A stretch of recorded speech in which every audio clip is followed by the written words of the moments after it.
नसीब ने साथ दिया। जनाब हुर यजीदी लश्कर से निकले और चले हजरत हुर बनने के लिए। साथ अपने बेटे को लिया, साथ अपने खादिम और गुलाम को लिया। इमाम हुसैन रज़ी अल्लाह ताला अन्हु के खैमे के कुछ पीछे ही थे। आप बस कुछ देर के लिए थोड़ा सब्र करें। पानी पिलाने वाले भाई मोहतरम, सिर्फ बस अब हम इख्तितामी बातों की तरफ हैं। इमाम हुसैन रज़ी अल्लाह ताला अन्हु के खैमे के अभी करीब ही थे कि हजरत हुर ने अपने खादिम को कहा, ये मेरे दोनों हाथ मेरी पुश्त के पीछे बांध दे। जूते उतारे, गले में डाल लिए, तलवार गले में लटका ली। इमाम हुसैन रज़ी अल्लाह ताला अन्हु के खैमा मुबारका के सामने जाकर जमीन पर लेट गए और कहने लगे, हुजूर मेरे लिए माफी है। तवज्जो आपकी, हुजूर मेरे लिए माफी है। मैं वो बदनसीब हूं जिसने आपका सबसे पहले रास्ता रोका था। मैं वो हूं, मैं वो हूं, मैं वो हूं, मैं वो हूं। सारी 7 दिनों की कारकर्दगी। अल्लाह अकबर। हजरत इमाम पाक घराना चुके आली है ना, घराना अजीम है। घराना वो तो वो रहे आज 14 सदियों के बाद उनके जो खादिमे हुसैन हैं, उनके अखलाक तक कोई नहीं पहुंच सका। उनके अखलाक तक कोई नहीं पहुंच सका। हुजूर मेरे लिए माफी है। फरमाया हाँ हाँ माफी है। यतूबुल्लाहु अलैका, अल्लाह तेरी तौबा कबूल फरमाएगा और अल्लाह ताला भी तेरी तौबा कबूल फरमाएगा। मेरे नाना जान भी तुझ पर राजी हो जाएंगे। उठाया, सीने से लगाया हजरत हुर को।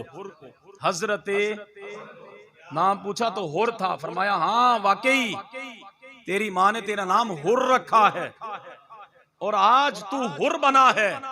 हुर का माना है जहन्नम से आजाद। और हजरत हुर कहने लगे, हुजूर दर हकीकत यहां तक पहुंचने में जब मैं कूफा से निकला था, मैंने एक आवाज सुनी थी कि जब मैं कूफा से 1000 लश्कर के साथ चल रहा था, मेरे पीछे से आवाज आ रही थी, हुर तुझे जन्नत की बशारत हो। मैं उस आवाज पर लब्बैक कहते हुए आज आपके कदमों में हाजिर हो गया। या रसूल अल्लाह लब्बैक लब्बैक लब्बैक या रसूल अल्लाह लब्बैक लब्बैक लब्बैक या रसूल अल्लाह लब्बैक लब्बैक लब्बैक या रसूल अल्लाह लब्बैक लब्बैक लब्बैक या रसूल अल्लाह लब्बैक लब्बैक लब्बैक या रसूल अल्लाह लब्बैक लब्बैक लब्बैक या रसूल अल्लाह लब्बैक लब्बैक। ये वो अजीम घराना कि इमाम हुसैन के सामने तो हुर मौजूद है। फरमाया तेरी तौबा कबूल हो जाएगी। इमाम ज़ैनुल आबिदीन के दरवाजे पर एक शख्स ने दस्तक दी।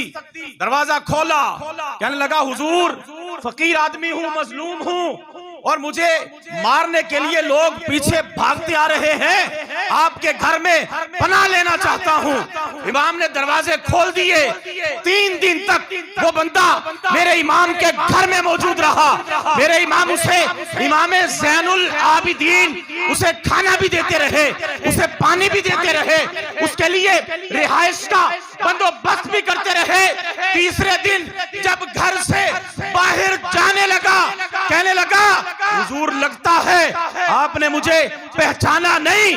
आपने फरमाया छोड़ इस बात को, पहचाना है या नहीं पहचाना, तू आया था मजलूम बनकर, तूने मुझसे पनाह मांगी, मैंने तुझे पनाह दे दी, तेरा काम पूरा हो गया, तू चला जा। कहने लगा ना ना हुजूर लगता है आपने मुझे पहचाना नहीं। फरमाया चल अच्छा बता फिर कौन है तू।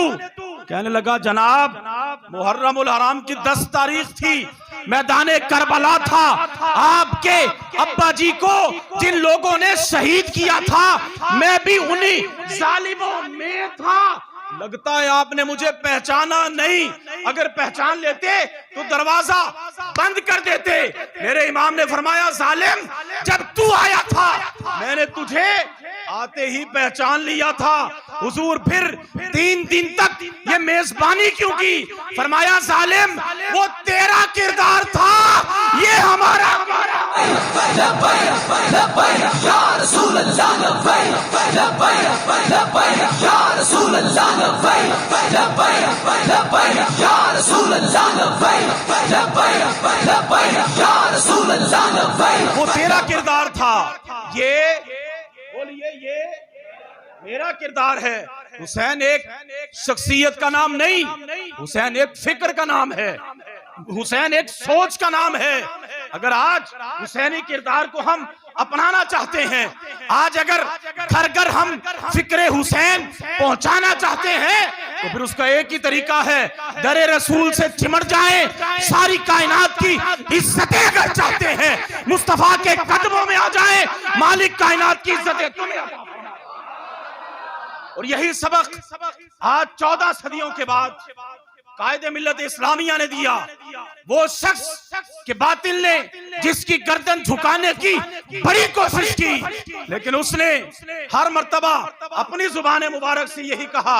और 14 सदियां पहले बातिल इमाम हुसैन की गर्दन नहीं झुका सका, 14 सदियों के बाद खादिम हुसैन की गर्दन कैसे झुक जाएगी? जो बंदा उनकी फिक्र को अपनाएगा, नाम उसी का जिंदा रहेगा। जो बंदा उनके किरदार को अपनाएगा, हमेशा इज्जतें उसी को मिलेंगी। आज अगर आप कहें हम दीन पर पहरा देने के लिए घर से बाहर भी ना निकले, हमें कोई बंदा बुरा भला भी ना कहे, हमें कोई उफ भी ना करे, और हमें फर्श से उठाकर अर्श तक पहुंचा दिया जाए, ऐसा मुमकिन नहीं होता। मैं पहले कह चुका, हमेशा तारीखें मैदान में डट जाने वालों की लिखी जाती हैं। तारीखें हमेशा मैदान में, बोलिए मैदान में। आज अगर शख्सियत परस्ती को छोड़कर दरे रसूल से अपना रिश्ता मजबूत किया होता, तो फिर किसी बेशरम, बेहया, बेगैरत शख्स को यह जुर्रत नहीं होनी थी कि ईद का दिन हो, जामिया मस्जिद हो, और उसके सामने 1.5 अरब से जायद इस धरती पर बसने वाले मुसलमानों की अजीम किताब को जला दिया जाए। अगर दिल में फिक्र हुसैन होती, अगर दिल में मोहब्बत हुसैन होती, तो फिर हुसैन तो वो थे कि जिन्होंने इसी कुरान को बचाने के लिए अपना सब कुछ कुर्बान किया था। तो आज क्या हम सिर्फ कुरान का तहफ्फुज यहां तक कर सकते हैं कि जनाब वहां माज़अल्लाह कुरान जला दिया गया, और यहां आप रोड पर खड़े होकर हुक्मरान एहतजाज कर दें 10 मिनट के लिए, बस जनाब काम पूरा हो गया? नहीं, मैं अक्सर एक जुमला अर्ज किया करता हूं, एहतजाज करें हम जैसे फकीर लोग जिनके हाथ पल्ले ही कुछ नहीं। एहतजाज हमारा काम है, मुजम्मत हमारा काम है। हाकिम वक्त का काम मुजम्मत नहीं, मुरम्मत हुआ करता है, मुरम्मत हुआ करता है। और आज अफरादी कुव्वत में भी हम कम नहीं, असलिहा के एतबार से भी हमारे पास अल्हम्दुलिल्लाह कोई कमी नहीं।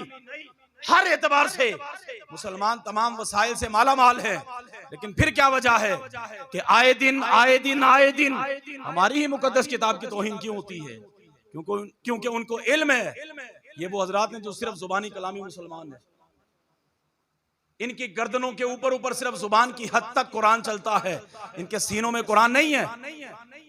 अगर उम्मत मुस्लिमा का कोई एक भी गैरतमंद हाकिम होता, कोई एक भी गैरतमंद हाकिम होता, आंखों में आंखें डालकर बताता और फिर समझाता कि हाँ ऐसे बताया जाता है कि कुरान की तौहीन कैसे की जाती है।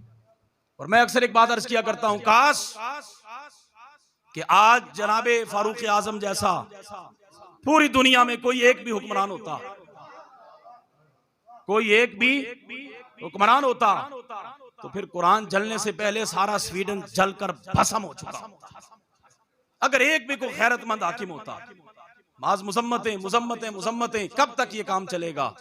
फिर नौजवानों, आपसे भी शिकवा है कि वो कुरान जिसको गैर जलाएं तो हमें दुख हो, लेकिन कभी अपने गिरेबान में झांक कर देखिए, हमने कितना अरसा हो गया कुरान खोल कर देखे हुए, कितना अरसा बीत गया, कितनी मुद्दत गुजर गई।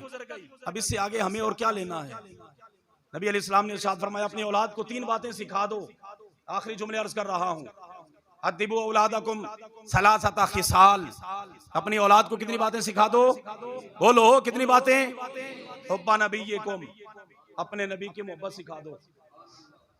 अपने नबी की मोहब्बत कोई ऐसा तावीज नहीं कि आप पानी में घोल के तो पिला दें तो जनाब दिल में उतर जाएगी। नहीं, हमेशा अगर किसी से मोहब्बत की जाती है तो उसका कसरत से जिक्र किया जाता है, उसका कसरत से जिक्र किया जाता है।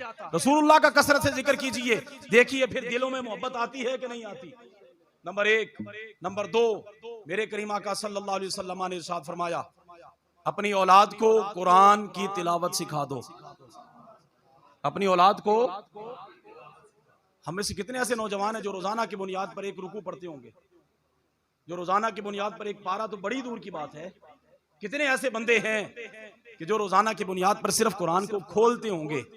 आज मैं आप हज़रात को एक पैगाम देना चाहता हूं, अपने अपने घरों में जाइए और जहां कुरान करीम इज्जत और अजमत के साथ सबसे ऊपर वाले खाने में रखा है, उसको जरा उतार कर देखिए, उसको खोलिए और फिर एक दफा उसको झाड़ के देखिए मट्टी किस कदर निकलती है। और फिर अपने घर में लगी LCD की स्क्रीन को भी देखिए और फिर दोनों का मुआवजा कीजिए, मट्टी किस पे ज्यादा है। अगर आज मेरे घर में मौजूद मेरी माँ बहन बेटी को अपने घर में लगी LCD साफ करने की फिक्र है, तो इस कुरान की हिफाजत किसने करनी है? ये तो वो कुरान था कि जिसके साए में तेरे बाप ने मेरी बहन तुझे रुखसत किया था। कुरान के साए में रुखसत किया गया, लेकिन काश के बाप बेटी को घर से रुखसत करते हुए कुरान के साए में साथ ये भी कह दे, बेटी सिर्फ इसका साया काफी नहीं, इसको पढ़ना भी है। तो फिर यकीनन जिंदगियों में तब्दीली आएगी। और तीसरी चीज, नबी अलैहिस्सलातु वस्सलाम ने इरशाद फरमाया, अपनी औलाद को मेरे अहले बैत की मोहब्बत सिखा दो। मेरे अहले बैत की, जिसके दिल में हुजूर के असहाब की मोहब्बत, जिसके दिल में हुजूर के आले पाक की मोहब्बत, जिसके दिल में हुजूर की अहले बैत की मोहब्बत, वो औलाद कभी माँ बाप के आगे नहीं बोलती, वो कभी नाफरमान है। आज का ये हमारा अजीमुशान जलसा प्रोग्राम महफिल जिक्र हुसैन, इसका नतीजा, इसका खुलासा और इसका पैगाम और मैसेज ये है कि हम आज के बाद ये तहैया कर लें, तहैया कर लें, हमारा सब कुछ रहता है रह जाए, रोजाना की बुनियाद पर कम अज कम हम कुरान करीम का एक सफ़ा जरूर पढ़ेंगे आखिर तक इंशाअल्लाह। रोजाना की बुनियाद पर हम अपने घर में इस बात को आम करेंगे। सुबह उठें सारे हजरात, भाई से बरकत है, नमाज फजर अदा करें, घर में 5 बंदे हों, 5 कुरान करीम खुले हों, तो फिर बरकतें ही बरकतें हैं। और अगर घर का सरबराह 10 बजे तक सोया रहे, फिर जोहर के वक्त आकर इमाम साहब को कहे जनाब औलाद नाफरमान हो गई, तो सबसे पहले उसे पूछा जाएगा, जनाब जब फरमा बरदारी की दुआएं करनी थी उस वक्त तो आप आराम फरमा रहे। ये हमारे लिए लम्हा फिक्रिया है, ये हमारे लिए लम्हा सिर्फ जिक्र हुसैन सुनकर लंगर हुसैनी खाकर घरों को मत जाइए। 10 मुहर्रम उल हराम को सुबह से शाम तक हुसैनी सबील से खा खा के जनाब हम मरने के करीब हो जाएं और नमाज के करीब ना जाएं, तो ये तो मोहब्बत हुसैन ना हुई, ये मोहब्बत हुसैन है। अल्लाह ताला हम सबको हकीकी मानों में इमाम हुसैन रज़ी अल्लाह ताला अन्हु की सच्ची मोहब्बत अता फरमाए। सब कहें बुलंद आवाज से, अल्लाह ताला हमें उनके नक्शे कदम पर चलने की तौफीक अता फरमाए। आमीन। व आखिरु दावाना अनिल हम्दुलिल्लाह।